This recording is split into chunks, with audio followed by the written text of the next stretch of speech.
खुदा यीशु मसीह के जिंदार जलाली नाम में मैं वकास पतरस एक बार फिर आपकी खिदमत में हाजिर हूँ और उसी के जलाली नाम में आप सबको सलाम पेश करता हूँ।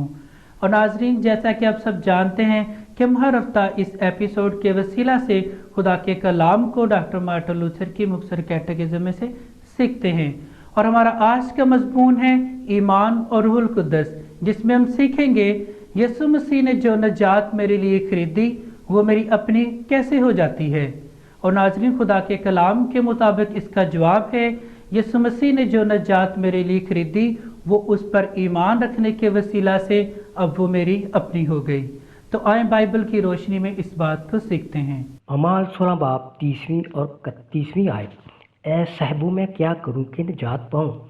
उन्होंने कहा, खुदावंद यीशु पर ईमान ला तो तू और तेरा घराना निजात पाएगा। मरकस पहला बाब 15वीं आयत। खुदा की बादशाही नज़दीक आ गई है, तौबा करो और खुशखबरी पर ईमान लाओ। रोमियो 10वां बाब 4थी आयत। क्योंकि हर एक ईमान लाने वाले की रास्तबाजी के लिए मसीह शरीयत का अंजाम है। यूहन्ना 3 बाब 16वीं आयत। क्योंकि खुदा ने दुनिया से ऐसी मोहब्बत रखी कि उसने अपना इकलौता बेटा बख्श दिया, ताकि जो कोई उस पर ईमान लाए हलाक न हो बल्कि हमेशा की ज़िंदगी पाए। जी नाजरीन, अभी हम खुदा के कलाम में से सीख रहे थे कि फितरत के लिहाज से मैं रूहानी तौर पर गुनाहों में मुर्दा और शैतान की ताकत के तहत रूहानी तौर पर अंधा और खुदा का दुश्मन हूँ। और नाजरीन, अभी हम सीखेंगे कि अपनी गुनाह आलूदा फितरती रूहानी हालत की वजह से वो कौन सा काम है जिसको करना मेरे लिए नामुमकिन है। और नाजरीन, इसका जवाब है मेरी फितरती रूहानी हालत मेरे लिए नामुमकिन बना देती है कि मैं अपनी सोच, अपनी ताकत और अपनी पसंद से मसीह के पास आऊं और उसके कलाम को सीखूं। तो नाजरीन, आए इस सच्चाई को जानने के लिए कलाम मुकद्दस का मुतालिया करते हैं। पहला करंथियों पहला बाब 18वीं आयत। क्योंकि सलीब का पैगाम हलाक होने वालों के नज़दीक बेवकूफ़ी है। पहला करंथियों 2 बाब 14वीं आयत।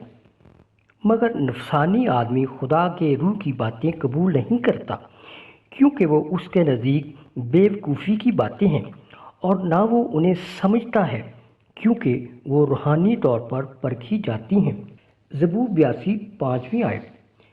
शरीर ना तो कुछ जानते हैं और ना समझते हैं, वो अंधेरे में इधर उधर चलते हैं। इफिसियों 4 बाब 17 और 18 आयत।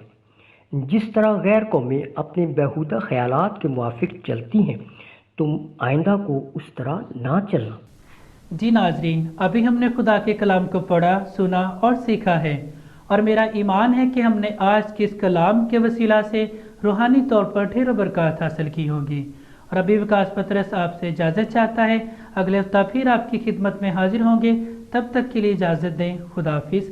खुदावंद आपके साथ हो।